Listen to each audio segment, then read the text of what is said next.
I'm sure you know Apple. How many of you have an iPhone? I do have an iPhone. How many of you have an iPad? I do. How many of you have a MacBook? I don't, but you do.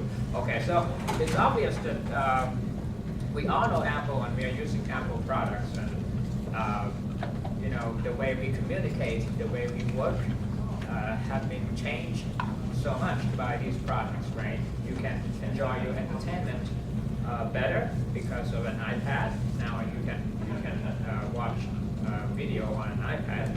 You can do a lot of other things more efficiently because of these products, right? So obviously, the person who was responsible for the invention of these products was Steve Jobs. Of course, he wasn't the only one, but he played a very instrumental role in the development of these products, right? So the purpose of my study right here is to look at the market value of Steve Jobs. Now, you can see that we benefit so much from his products, right? But it's hard to tell what is the value of the benefit that we are getting, right? The fact that you communicate better with an iPhone, with an iPad, the fact that you enjoy your entertainment better because of an iPad, because of your MacBook, what is the value of that? It's hard to tell, right? You cannot put a dollar value on the benefits that you're getting from these products. So that's what I'm trying to do. And that's not just for Apple. I'm looking at Steve Jobs specifically, because if you look at Apple, that's the entire company, right? So I'm not interested in looking at the entire company. I'm looking at one individual, Steve Jobs. What is his value? Not the whole company. Okay? And I'm going to be looking at the impact of his death on the competitors of Apple as well. Okay? So I'm working on this paper with two co-authors, one from Thailand and one from China, from Czech. Okay? All right. So let me start here.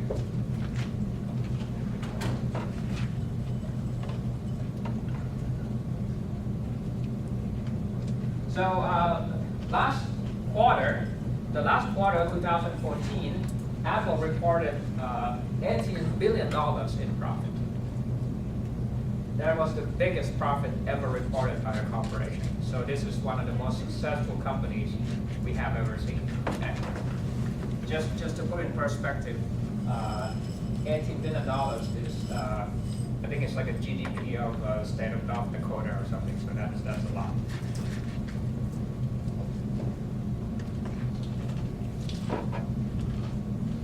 Also, the market capitalization in 2014 was $700 billion. So just to put it in perspective, that's the GDP of my country, Thailand. So that's what we produce in Thailand for the entire year. That's the value of Apple.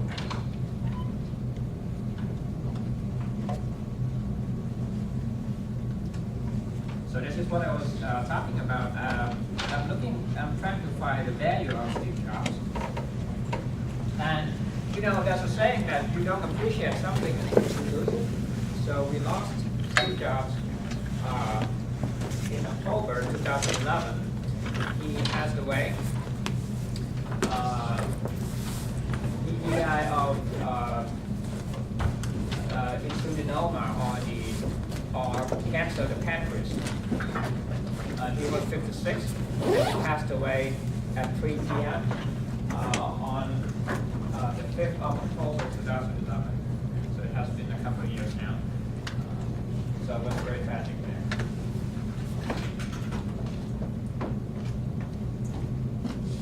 So, before I continue, I would like you to guess what do you think should be the value of Steve Jobs? Okay?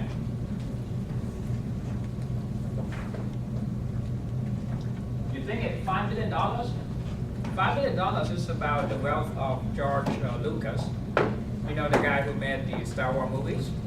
That's his personal wealth, $5 billion. Okay. Or you think it should be about $10 billion? If it's $10 billion, that's how much money Eric Schmidt has. You know Eric Schmidt? He's the CEO of Google. So that's how much money he has. Or you think it's $20 billion. That's about how much money Michael Dell has. You know Michael Dell, right? Or you think it's $30 billion. That's how much money Mark Zuckerberg has. Okay? So, anyone think it's A? 5 billion? How many? No? Too low? 10? All right, we got 110. 20 billion? No? 30 billion? Most of you don't think it's worth anything because you're not participating. So it's zero. For those of you who don't say anything, it's worth zero. Or so keep that in mind. I just want you to guess from the beginning and see if you your guess is correct after I show you the results there.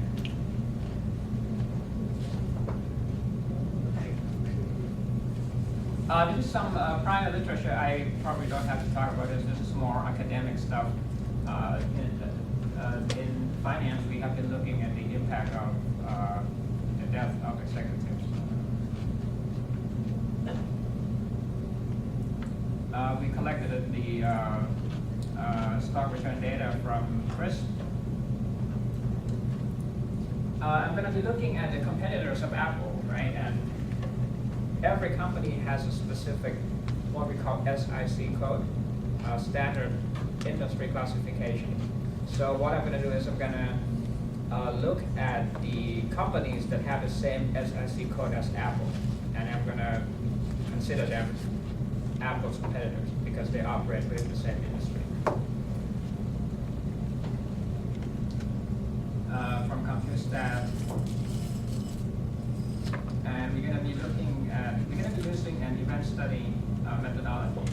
So I'm going to explain the methodology right here. I have a little picture right here. But before we go there, let me show you something else.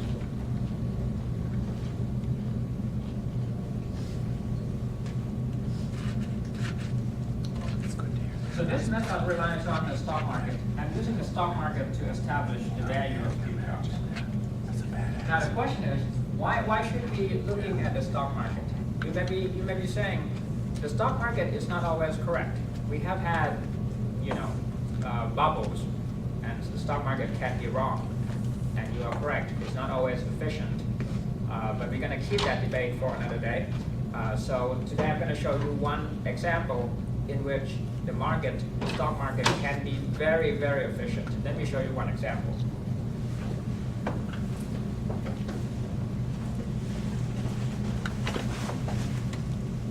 This has to do with the explosion of the space shuttle Challenger in January 1986. Some of you may be too young to remember, so let me refresh your memories with this video clip. 21 seconds, and the solid rocket booster engine gimbal is now underway. T-minus 15 seconds. T-minus 10, 9, 8, 7, 6. We have main engine start. 4, 3, 2, 1, and liftoff. Liftoff of the 25th Space Shuttle mission, and it has cleared the tower. You can see the explosion there. I think it's around here. This morning, it looked as though they were not going to be able to get off. 15 seconds. Velocity 2,900 feet per second. Altitude 9 nautical miles. Downrange distance 7 nautical miles.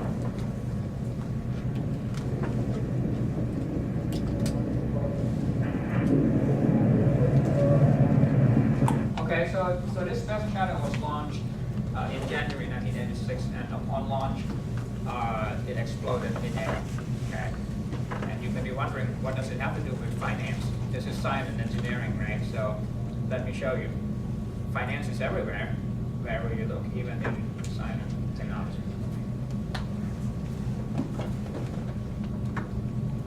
Okay, let me show you a video clip. It's about 5 minutes. This is a video clip from MIT. We're going to look at Professor Andrew Lo. He is a professor of finance at MIT. He's going to explain how the explosion of this space shuttle is related to the stock market.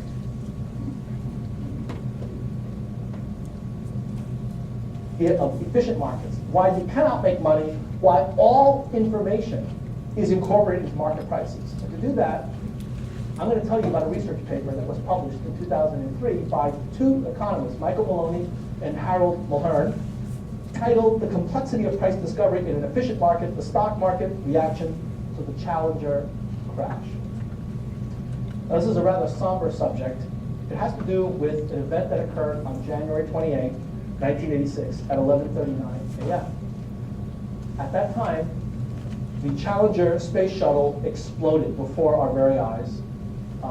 Apparently, one of the booster rockets ignited and destroyed the space shuttle. 11:47, the space shuttle was reported to have exploded. It came across the newswire. 12:17, Lockheed, which was one of the contractors that built the shuttle, had no comment. 12:52, Rockwell International, another one of the vendors that built parts for the space shuttle, they had no comment. This is all through the newswire. And over the course of the next several months, a presidential commission was in panel to study what happened with the space shuttle explosion. And many of you know the physicist Richard Feynman was on that panel and wrote a dissenting opinion about what happened. But the bottom line, after all the dust settled, was that in June of that year, so about 6 months later, there was a report that was produced that showed that it was an O-ring, a piece of rubber around a booster rocket that ended up becoming brittle. And because it became brittle in the cold weather, there are gases that leaked from that booster rocket, and those gases ignited after takeoff. And so in the end, after all of this analysis, it was determined that the O-ring was at fault. And who produced this O-ring in the rocket? It was Morton Thiokol. Okay, so let me explain this. So the explosion happened in January, and then after the so much investigation, in June, about 5 or 6 months later, the conclusion was that there was a defective O-ring on the space shuttle, and that was responsible for the explosion there. The company who produced this defective part, its name is Morton Thiokol. Okay, that was the company that produced this part there.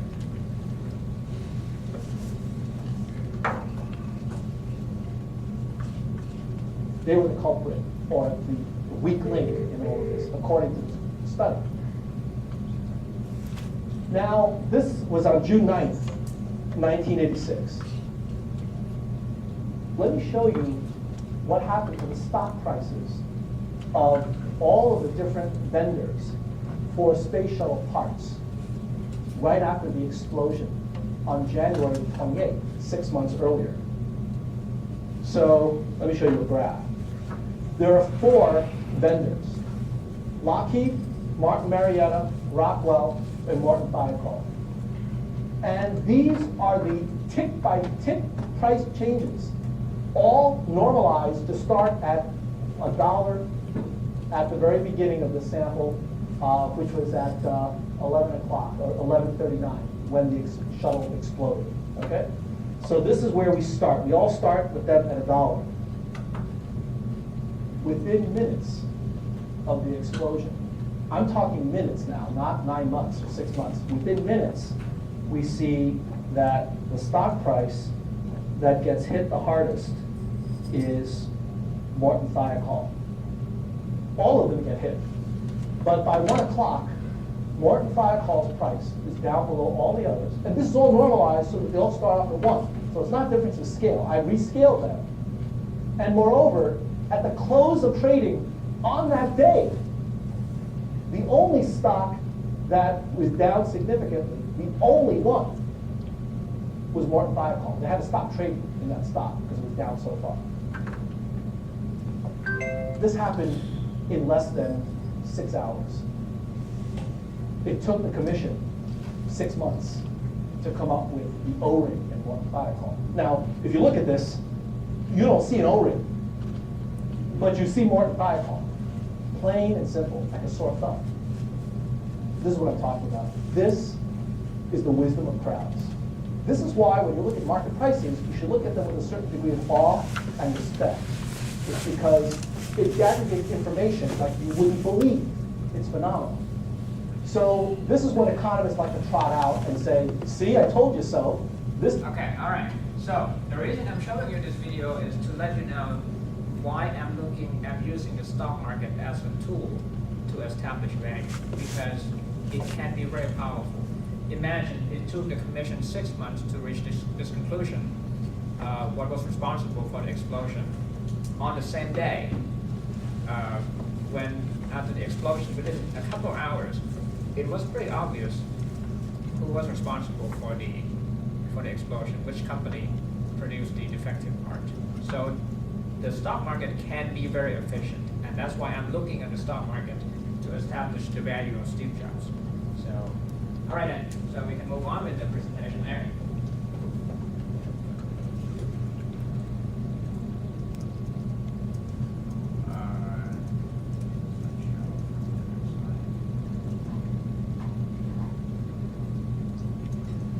Before I continue, let me explain the event study methodology a little bit. So let me explain this. This is the timeline. This is the event date. This is the day when Steve Jobs passed away, right? And well, I would like to see the impact of his death, right? What do? You may say, well, we're going to be looking at the stock price of Apple on the day that he died.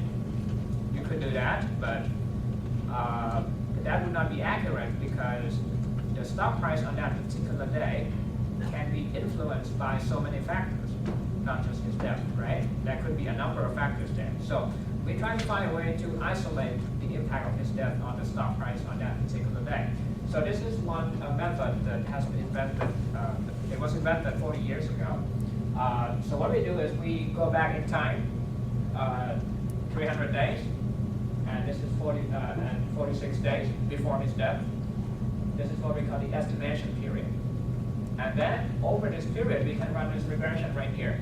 So we run, now this is the return of the market. This is the return of Apple, right? So when you run this regression, it's telling you that if the market return changes by 1 unit, the stock return of Apple will change by how much, right? This is the regression that we can run. And then, on this particular day, the day that he died, we know the movement of the market on that particular day, right? So from here, we can substitute the market return into this equation, and then we can estimate the return of Apple on that particular day, the hypothetical return.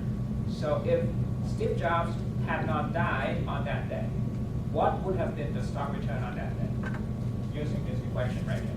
That's what we call the predicted return.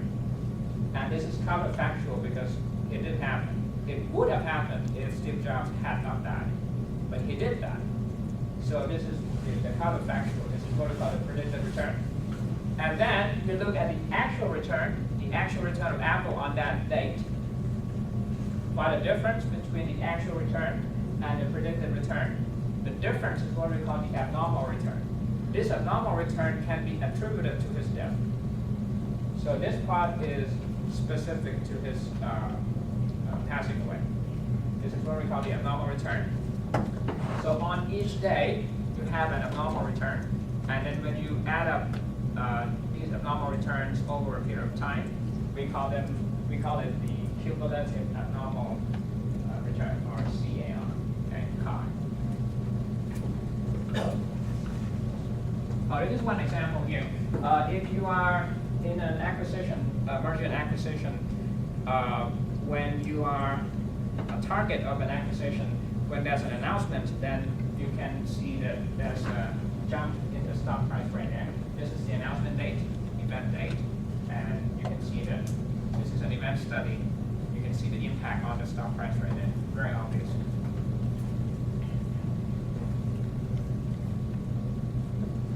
Okay, let's talk about what should be the stock market reactions to Steve Jobs' death.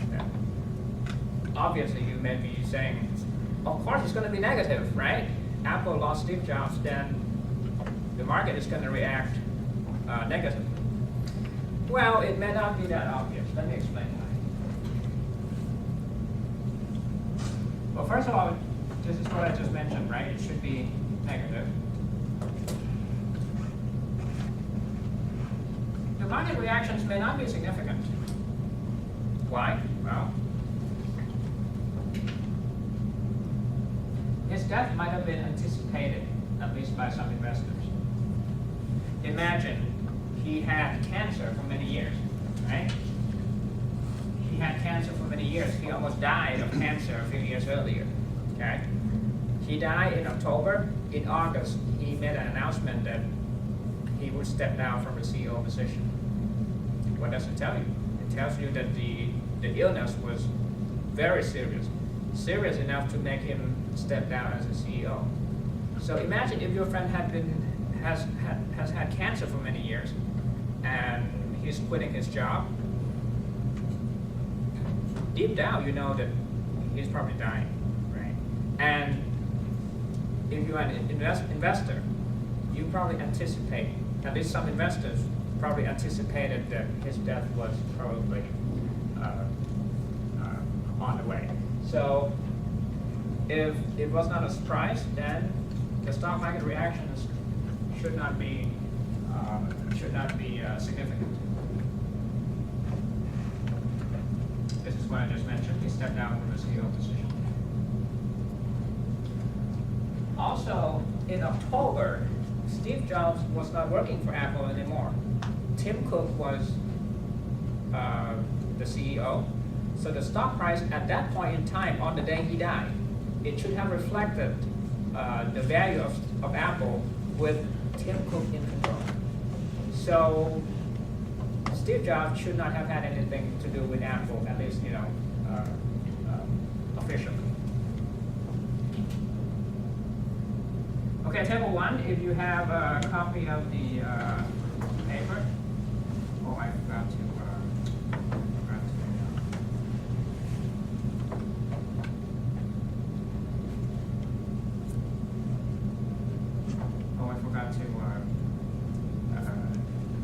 But if you have a copy of the paper right here, let me show you the.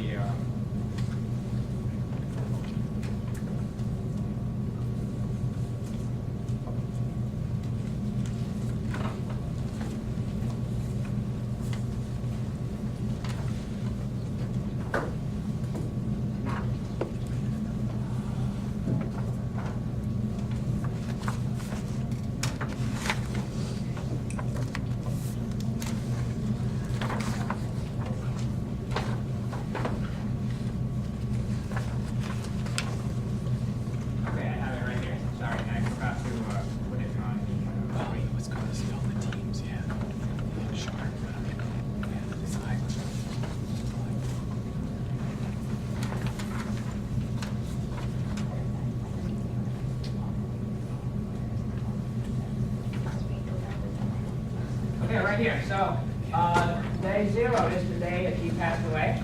-1 is 1 day before he passed away. +1 is 1 day after he passed away. Right. So you can see that. Let's take a look at this window right here. This is a 3-day window surrounding his death. -1 to 1.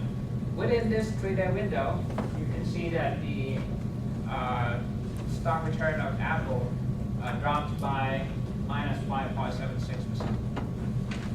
Just within a short period of 3 days, okay? And this is statistically significant. Okay? This is quite remarkable because if you look at this window right here, -30 to -2, that's 1 month before his death. Look at the stock return right here. Apple was doing well up until his death. So Apple was doing very well until his death right here. So apparently his death was, pretty significant. So we can see that this is the impact of his death right here.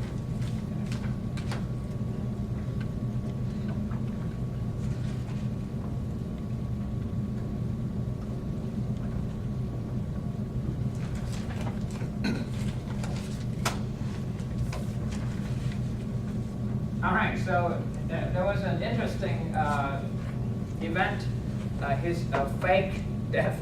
So in 2008, there was this rumor, and actually it was distributed by Bloomberg. Bloomberg mistakenly published an obituary of Steve Jobs there. So let's see the market reaction to this news, see if the investors were mistaken or not.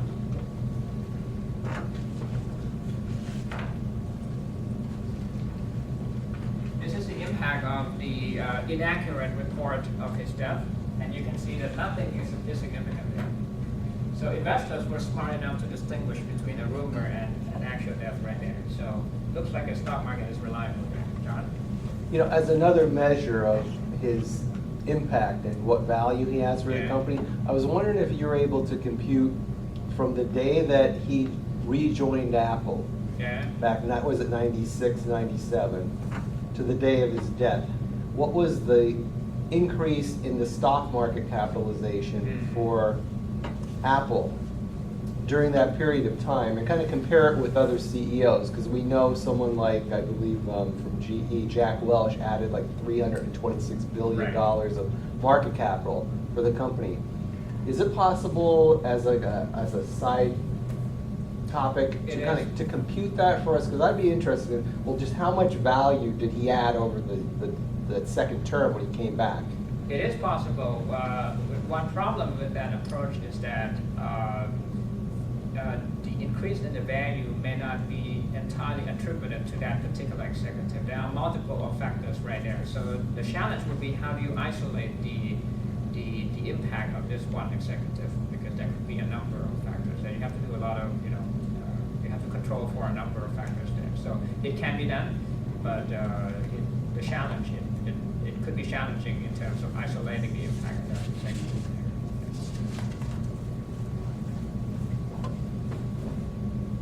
All right, let's see what else.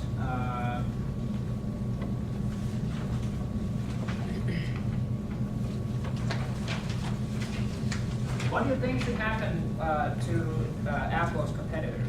Let's say you are a competitor of Apple, right? And then you hear this news that Steve Jobs just passed away. What should be your reaction? Well, let's see.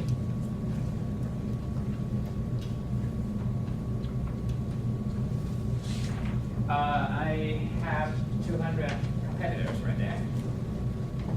201, actually.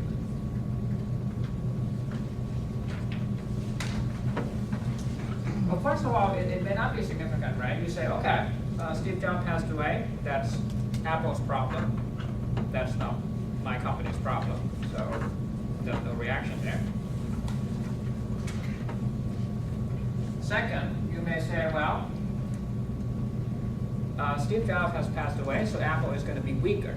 If Apple is weaker, we're going to compete with Apple more effectively, more successfully. So the reaction should be positive. You should be glad. Well, but if you look carefully, it may not be that obvious. Look at Apple right there. It has been very successful. Has it been successful because it takes somebody else's market share? Not really. Before the arrival of the iPhone, what was the market for smartphones? Nothing, right? There was no market for smartphones before the arrival of the iPad.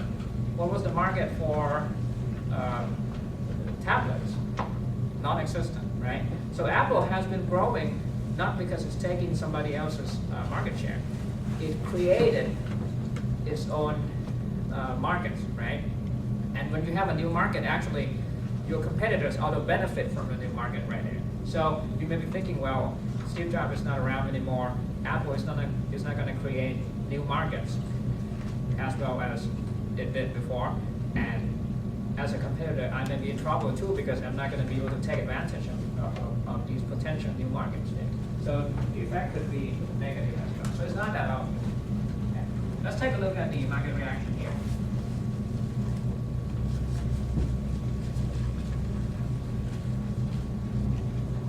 Okay, let's take a look. Look at this window right here. One day before he died, and between 1 day before he died and 1 day after he died. Actually, his competitors are very glad, positive and significant. So if you are a competitor of Apple, upon hearing the news of his death, you go, that's great. So this is a very positive market reaction there. So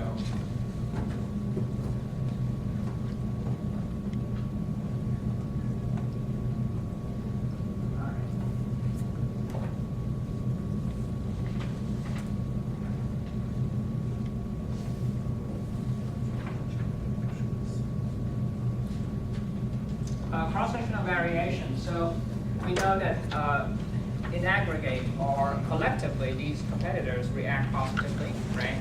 But now, not every company has the same reaction. Sometimes it's positive, sometimes it's negative, sometimes it's insignificant.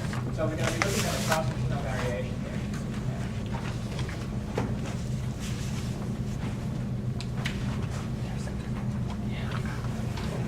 So I run this regression right here, and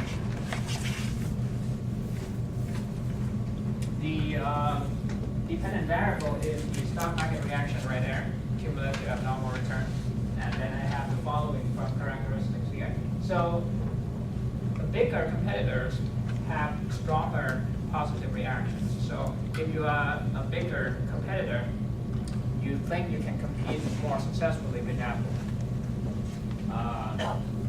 Profitability, negative. So that means if you are already profitable, you're not going to react very positively to Steve Jobs' news, the news of his death, because maybe because you are already profitable, you don't care that much about what happened to Steve Jobs. Okay. Market share, if you are controlling a large market share already, then you're not going to react very positively, maybe because you are doing well already, so you don't really care that much. Okay.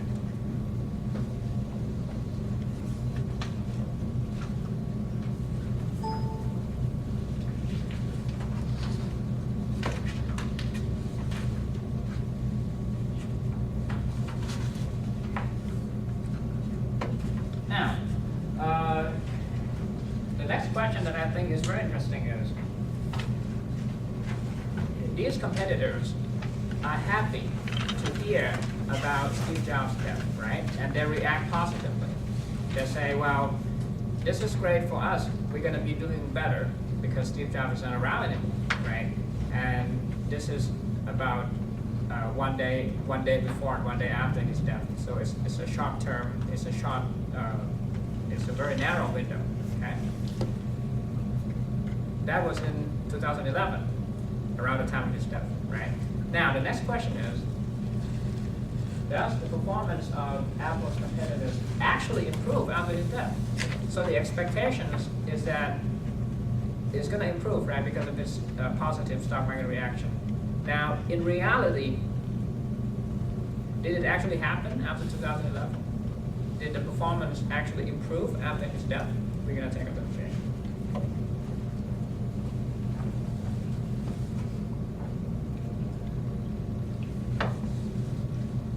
Table 5 right here. So I'm looking at two measures of performance, stock return, okay, and the ROA, okay. So I run the following regressions, and I have these control variables, right? And I have this dummy variable here. It's equal to 1 after 2011 because Steve Jobs passed away in 2011. So this coefficient, this variable is going to capture the change in the performance of these competitors after 2011. Okay, and you can see that it's significant right here. So that means the stock returns of these competitors actually improved after 2011. So it looks like the market was accurate there. Although, if you look at the ROA, it's not significant. So the evidence is a little bit mixed. In terms of stock returns, you see a significant improvement there after 2011, but it is not significant right now.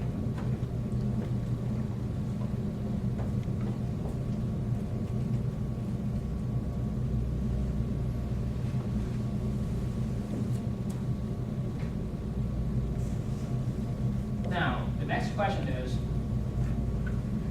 just because you see an improvement after Steve Jobs' death, does it mean that there is a causal relationship? Is it because of Steve Jobs' death? Maybe you see this improvement in performance could be attributed to something else.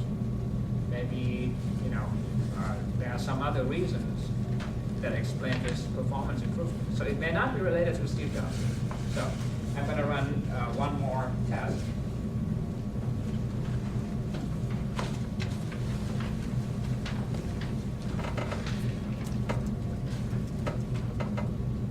Oh, I don't have it here, sorry.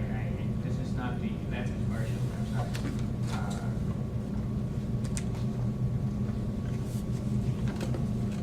Yeah, I don't have it here. It should be in your table right there. This is table.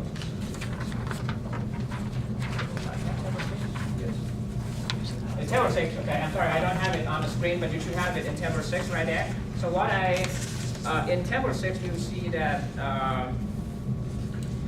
I looked at the changes in performance between 2010 and 2012, right? Because he passed away in 2011, so I looked at 1 year before and 1 year after his death, and I calculate the changes in performance, and that's my dependent variable there. And then I have the cumulative abnormal return as an independent variable there. You can see that the cumulative abnormal return is related to subsequent performance, right? And we know that the cumulative abnormal return can be attributed to his death, right? Because it's for a short window of 3 days around his death. So the stock market reactions around his death actually explain the subsequent performance. So the subsequent performance has to be related to his death right there. So I'm showing you that his death did have an impact on these competitors because there is a direct relationship right there. Okay, so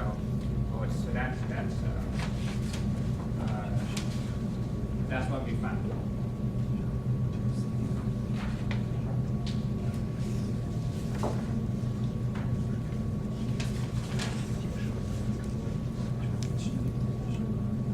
Now, I know that Meng Yao, you have a question?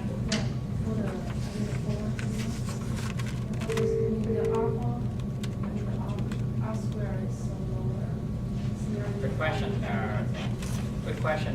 It's not unusual when you run a. Maybe I think the independent variables are not explain the dependent variables. We need some other independent variables.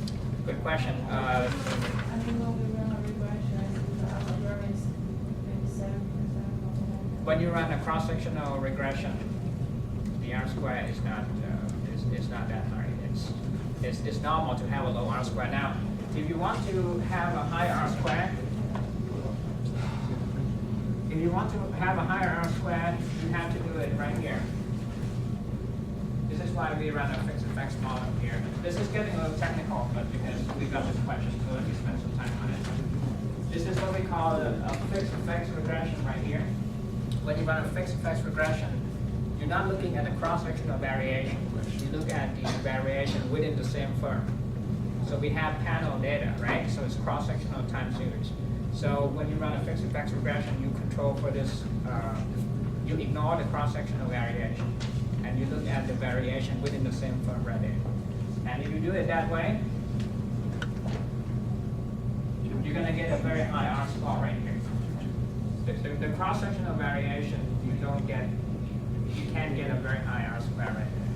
But if you do the within firm variation, you get a much higher. Good question, though. Now, let's take a look at some interesting companies. Google. Do you think Google is competing with Apple? In what way? In what way is Google competing with Apple? Android versus iOS. Anything else? Wearable technology. Wearable technology, okay. Anything else? You can say that Google is a competitor because actually a few years ago, Eric Schmidt from Google was sitting on the board of directors of Apple, and then at one point he resigned, he quit. And he said, I have to quit because when I accepted this position, Google was not competing with Apple. But now that we are competing, I have this conflict of interest. I have to resign from the position there. So it's obvious that Google is competing with Apple. Now let's see what happened to Google stock when Steve Jobs passed away. This video again.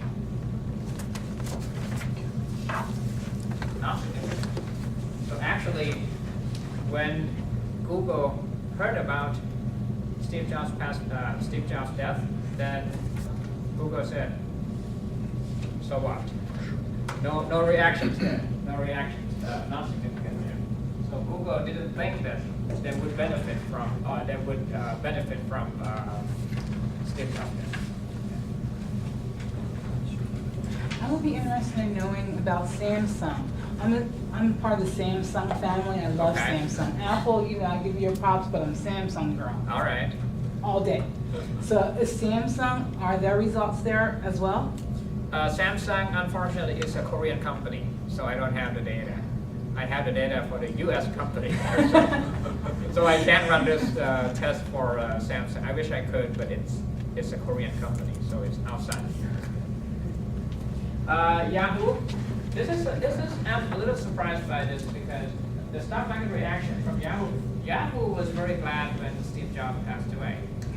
Actually, it's not clear to me why Yahoo would be happy. Yahoo, is it competing with Apple? What does Yahoo do? Yeah, so it's not obvious, but for some reason the stock market reaction is very positive for Yahoo right here. So apparently Yahoo said, okay, it's good news. Steve Jobs is not around anymore.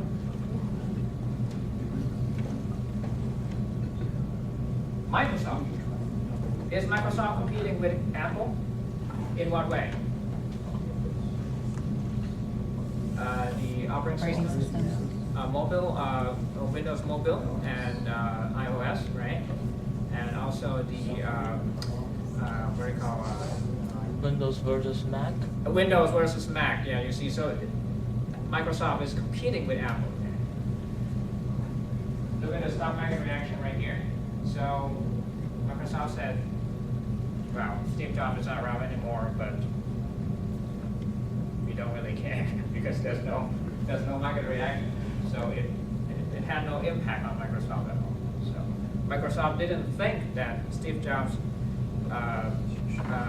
death would benefit them in any way.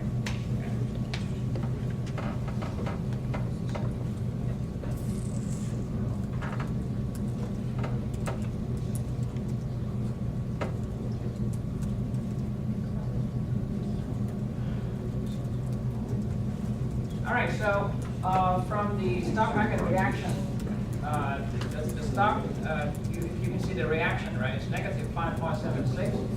I multiply that by the market capitalization at the time, 2011. The market capitalization for Apple was $353 billion. So the value of Steve Jobs is about $20 billion. So upon hearing about his death, the stock return of Apple drops by 5.76%, which translates into about $20 billion. So that's the value of Steve Jobs. So I put the value of Steve Jobs at $20 billion. Okay. To put it in perspective, his personal wealth was $8.3 billion. So Steve Jobs was severely undervalued there because if you measure the value of someone by how much money he has, then he was severely undervalued. His true value should be about $20 billion, but he bought only $8.3 billion. So it's not that much, just $8.3 billion. After he died, most of the money, his wife inherited most of the money, so now she's one of the wealthiest women in the world now. So, and now it's probably even more than $800 billion. Okay. So, to conclude, I have estimated the value of Steve Jobs at $20 billion based on the stock market reaction to his death, and I also show you that the competitors collectively seem to think that they can benefit from his death, and that's why we see performance improvement for the competitors after his death. And if you have any questions or comments, I'll be glad to respond to them. Yep. What about Steve Jobs' contribution to the music industry and the movies industry, Pixar animations? Very and good I point. use, because you have considered only Apple, but Steve Jobs, if you say Steve Jobs' value, it goes much beyond Apple. You are correct.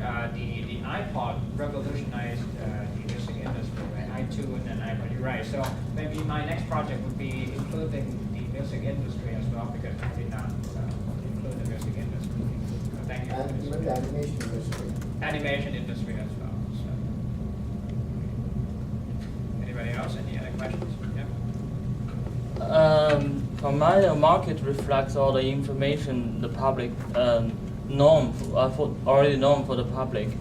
So actually jobs that does not end up with a car accident or something happened really fast. So that means people kind of already know he's very sick at like a half years before. Right. So is that possible that the market, the reaction of market has already reflected in like before his death in the whole period?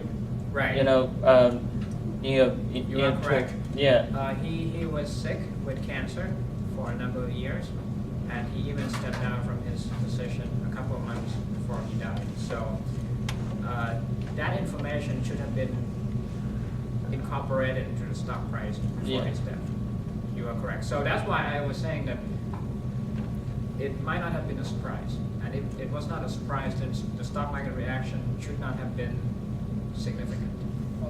But the result shows that it was significant on the day he died. So apparently enough investors thought it was a surprise. So I guess death is certain, but the timing of death is uncertain. So I think they were surprised by the timing. Maybe they thought that he would live a little longer. So I actually have a related comment to what he said. This is actually also one for what I'm thinking now, because of such a period of time that between when people find jobs, it's in some serious health condition. Right. And finally jobs went away. Right. People may have absorbed such information in several periods, different shifts, like especially when people kind of get such fake information about his death. Right. So such effect may already been soaked away gradually following the time. So I'm thinking probably when we took compensate this, is probably to look at different time period when people starting to know that jobs was in some health Right, issue. right. And then jobs has been mistakenly announced that he was Right. bad. You know, maybe that will be helpful. Good question. So we can look at the impact of, when he announced that he was sick, or when he was announced, some information about his health.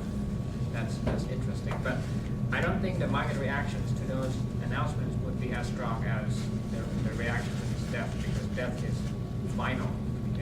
It can't get any worse than death.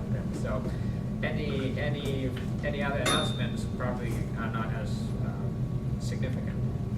And also, I actually have another comment about another thinking. Sorry, maybe also related to the research method here, because when you look at the variation between different cross-sectional effects on the job test on those competitors, I just wonder if it's possible to divide those different companies into different sub-areas based on what they are really doing now. Right. Because that may show us some different information we don't really know from here, especially considering the past several years we are in such a big economic cycle.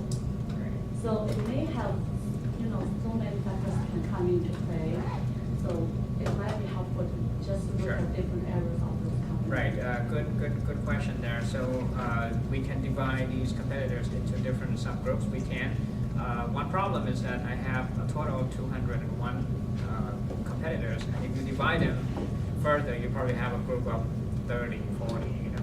Not too many companies there. When you run a regression with such a small sample, the conclusion may not be so reliable. The standard errors would be pretty significant. So my thinking is probably you can kind of do the average of those different category of the. Okay. So it might kind of resolve the issue. I see. Good suggestion. Thank you.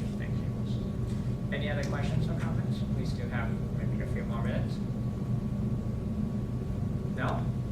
Okay, thank you. Yeah, so how further back are you going for the estimation period? The estimation period is 300 days before his death to... Is that a standard or is that standard? Why do you choose 300 instead? It could be anything. You could select a different time period. There's no particular rule for that. So it could be any period. Well, the idea is this. You need a period that is representative of the company's performance. So if there's anything unusual in that period, you should not use that period. You should use a stable period. So you should use a period in which there's no significant events. What if his illness coincide with this announcement of his illness? Good question. Maybe during the estimation period, maybe the announcement of his sickness may have influenced the stock return in that period. You're right, that's possible. So one alternative would be to use a different estimation period and see what happens. Right. So it could be. It could be a problem there. We can try a different estimation period there. Any other questions?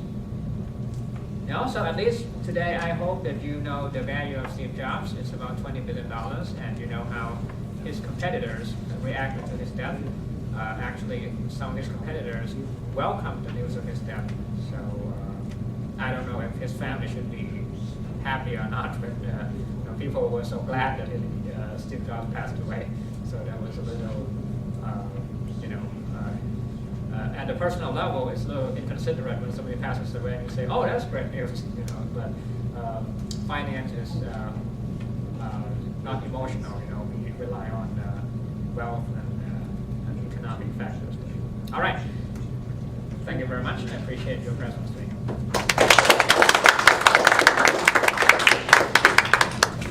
Please sign your name here. Sign on sheet. Currently, they're sitting on more money than they know they're the corporation. $1.5 billion in cash. Currently. Yeah, that's where it's at now. So Tim Cook is given to dividends, Steve Jobs pays dividends, then believe it.